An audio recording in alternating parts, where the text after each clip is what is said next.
At the start of each piece, you'll hear this sound. Part 1. You'll hear people talking in 8 different situations. For questions 1 to 8, choose the best answer A, B or C. 1. You hear some information about a country on a travel program. Where do most people spend the summer months? A. At the seaside. B. In the capital city. C. In the mountains. In the main summer months, the weather in the capital city is hot, and the humidity is terrible. If you're there then, the best thing to do is either sit in a pool all day or surround yourself with air conditioning. You could, however, head higher where it's cooler. The Citra Mountains behind the northeast coast have stunning scenery, but the majority never seem to make the effort to get out of the capital, which is a pity, because the coast and the mountains are much pleasanter.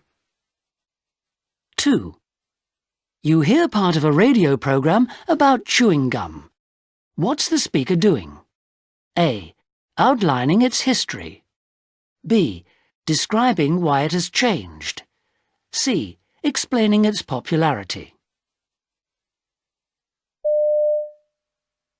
Although it's popular worldwide, chewing gum is a uniquely U.S. product, discovered during the search for rubber materials in the 1860s. The basic raw material for all chewing gum is the natural gum chicle obtained from the sapodilla tree found in Central America. Recently, man-made substitutes have come into widespread use, and popular types of chewing gum now include a soft chunk bubble gum and a gum filled with flavored liquid. In the U.S. alone, sales of chewing gum total over $800 million a year, and worldwide some several billion. 3. You hear part of a radio program where listeners phone in with their opinions. What does the man want to do? A. Express his disappointment. B. Complain about his situation. C. Encourage other listeners. Go ahead, David. What have you got to say? Well, I'm 55. I was a bank manager until 10 years ago, and then I lost my job. I was angry, I can tell you, but you can't just sit about feeling sorry for yourself, like most of your callers. Can I just say to anyone listening, my story will give you heart. A bank manager has to be a good listener, right? So I thought, how can I use that skill? Maybe I could be a counsellor of some sort. You know, help people deal with their personal problems. I'm busier now than I've ever been. 4. You hear a woman speaking on the radio about buying a painting for the first time. What opinion is she expressing? A. A painting can be a worthwhile investment. B. Only buy a painting if you have room for it. C. Take your time when buying your first painting. The first rule about buying a painting is to immediately put aside any notion that this will make you enough money to keep you in your old age. The overriding factor is that you must really like the work itself. Ask yourself, can you imagine it on the wall next to the TV? Are you happy to have this painting as a fixture in your life? With this in mind, you can now set about looking into the art market. You should do your homework. Fine-tune your taste. Visit a student exhibition. Flick through some contemporary art magazines. 5. You hear a man being interviewed on the radio. What does he say about his mother? A. She helped him become an artist. B. She persuaded him to do research. C. She wanted him to make money.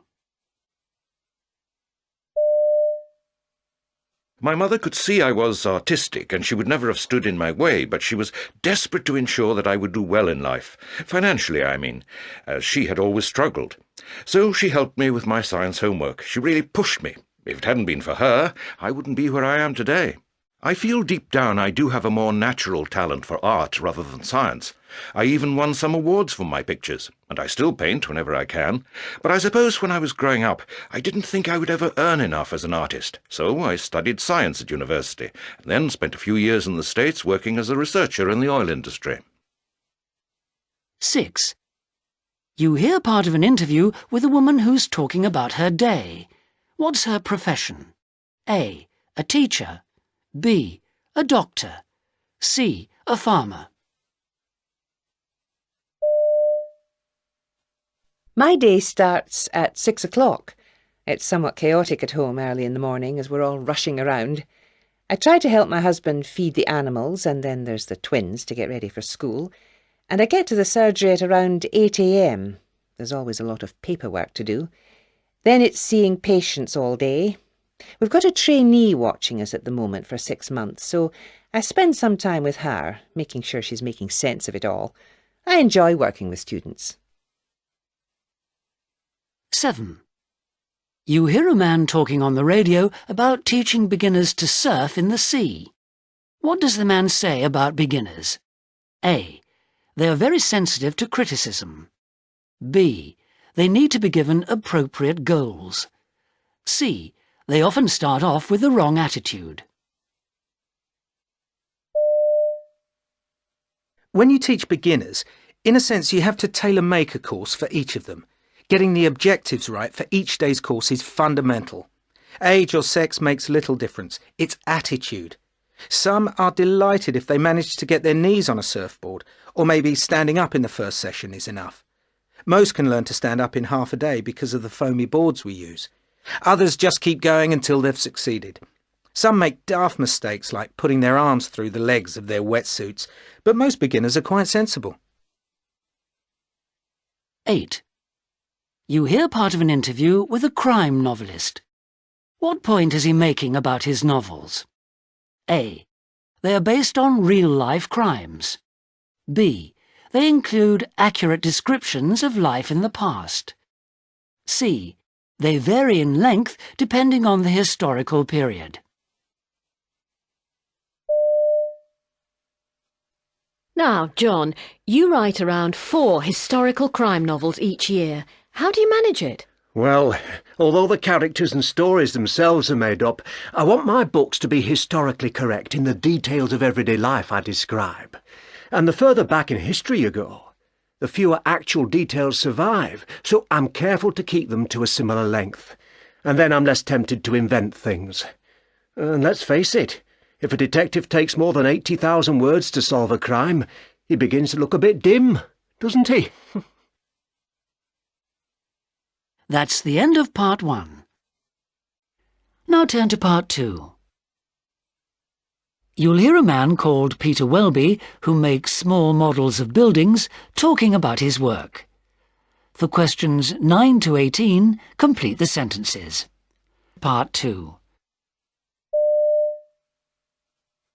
My job is model making. I make small copies of large buildings and other structures. It might seem a strange job, but I knew when I was at school that it was what I wanted to do.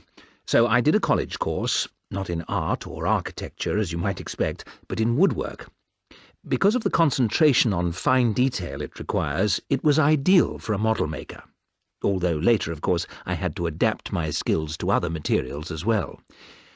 When I make a model of an old building, often original parts of the building have been damaged or even completely demolished over the years, so I have to work hard to find out what they must have been like. Actually, I think there's quite a lot in common between what I do and what a detective does, tracking down clues, working things out. I've done quite a few jobs now. The toughest commission I've ever had was from Ireland. I was asked to do a model of part of a large house which had burnt down years before. They just gave me a few old photos to use, as there was no actual building to copy. I've done all sorts of buildings since, everything from grand castles to the most ordinary farmhouse. The one I liked most, though, was where I had to rebuild a theatre. The original building was gone, but this time there were detailed drawings to work from. My model was then shown in an exhibition called All the World's a Stage here in London. It was fun because I could go and look at it every day if I wanted to, see how people were reacting to it. Generally, though, I don't see my models again after I've delivered them, as 80% of them are shipped out to Japan or Canada, with the rest shared between England and France. I do try to give pretty careful instructions, however, about how the models should be displayed. the height at which they should stand, how large the space around them should be, and also about lighting, because the colours and details come out most clearly if there's electric light directly above them. Daylight's too pale. And that's particularly true of my most recent project, a model of a very interesting old building called Marney House. The owners decided to open it to the public and wanted a model to display for visitors. The detail work was very challenging indeed, as I had to reduce the original to a model just 140 centimetres high, which is 76 times smaller than the real building. That's small, yet everything has to be there. It actually took longer than any model I've ever done before, mainly because I had to do all of the 150 windows, a real test of patience. There were times, to be honest, when I found myself regretting the fact that I'd ever taken the project on in the first place. On top of that, I had to make every single one of the thousands of roof tiles individually out of paper. Mind you, when I'd finished that process, I knew the hardest part was over, and that the rest would be quite fun. Doing things like the statues along the front was enjoyable, because everyone's different. And I spent some happy hours playing around with colours to get the exact reproduction of the original interior walls. When I'd finished all that, the only remaining problem was that, of course, the whole thing looked like a model of a new building. So I did what I usually do, which is to carefully wash the outside of the model with watercolour, so that it looks as if, over the years, it's been affected by wind and rain, and also pollution, of course. The owners were very pleased with the result, and I'm glad I can go and see it from time to time. Model making is a great job, and I'd recommend it to anyone with patience and an eye for detail. That's the end of part 2. Now turn to part 3. You'll hear 5 different people talking about hotels they've recently stayed in with their children. For questions 19 to 23, choose from the list A to F what each speaker says. Use the letters only once. There is one extra letter which you do not need to use. Part 3. Speaker 1. We chose this hotel because we knew that the owners had young children of their own. The room could have been a bit bigger, but then it was quite inexpensive. They provided an early supper if you told them in good time, so that the parents could eat in peace later in the cosy dining room. There were hundreds of toys for the children to play with, a huge garden with a playground, ponds and a playhouse. We hardly saw our 2 all week. Speaker 2. We always have difficulty finding hotels which welcome our children. This one was particularly good because the bedroom had a separate sitting room, so we weren't all squashed together in one room. Although it wasn't the cheapest around, far from it in fact, it was worth it.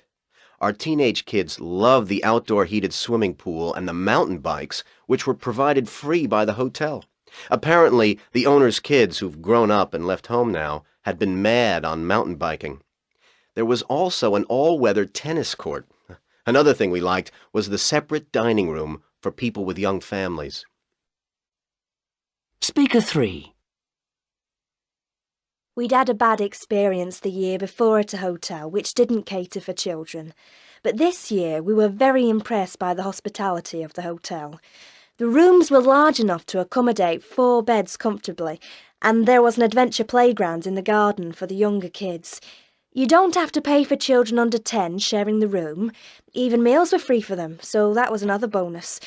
There was lots to do, including horse riding and tennis, but if you wanted to swim, you had to go to the local leisure centre, which the kids loved. Speaker 4. In the hotel we went to, we had a family suite, which was very spacious. There was an outdoor heated pool and large grounds, so the kids spent most of the time in the pool. So long as your children like swimming, you're all right, because there wasn't much else for them to do. I did think that they could have put in a playground too.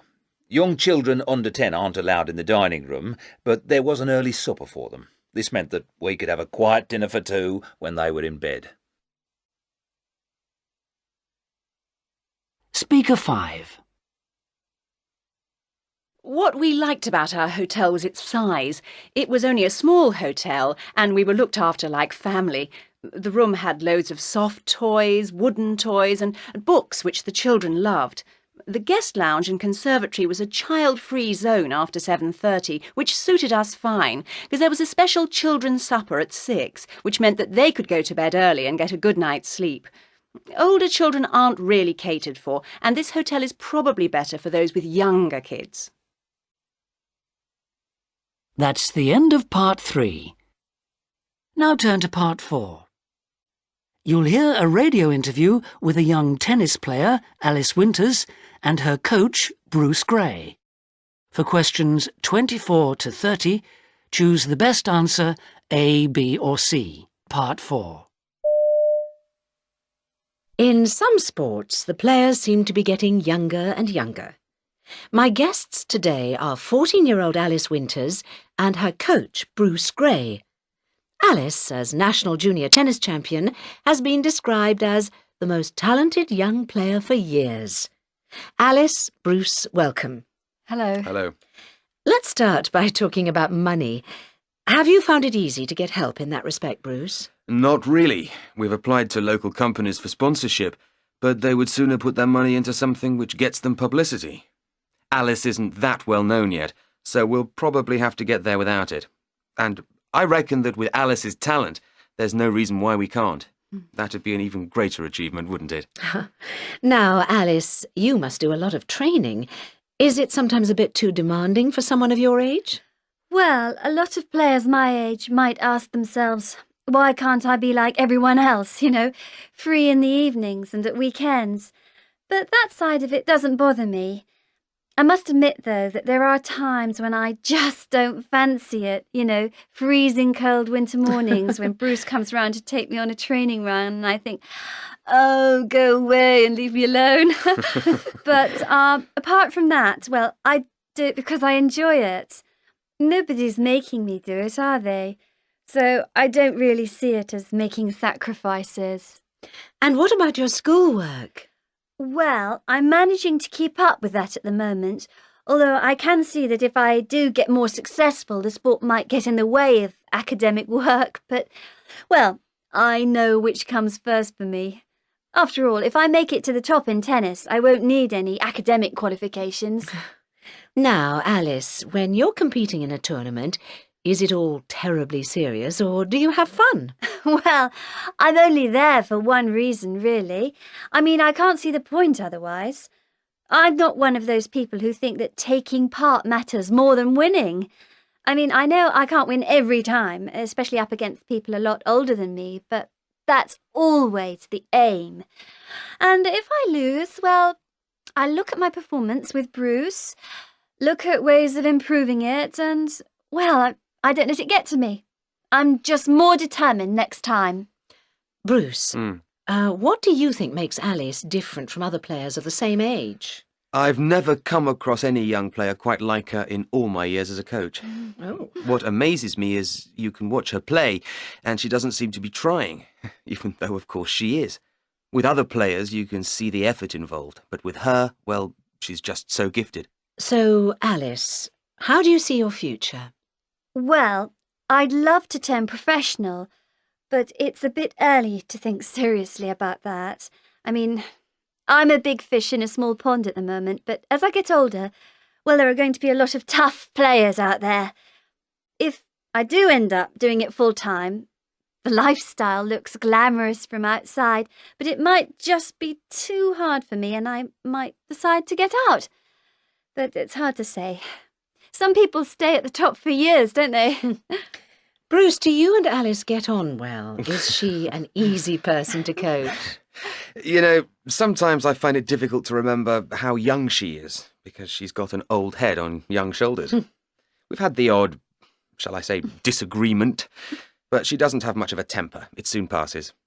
She doesn't have a great deal to say, I guess, when we're working or travelling to tournaments. She has friends outside the game, but she doesn't have much time for a social life at the moment. Well, Alice and Bruce, thanks for being my guests and good luck for the future. Thank you. Thank you. That's the end of part 4. That's the end of the test. Please stop now.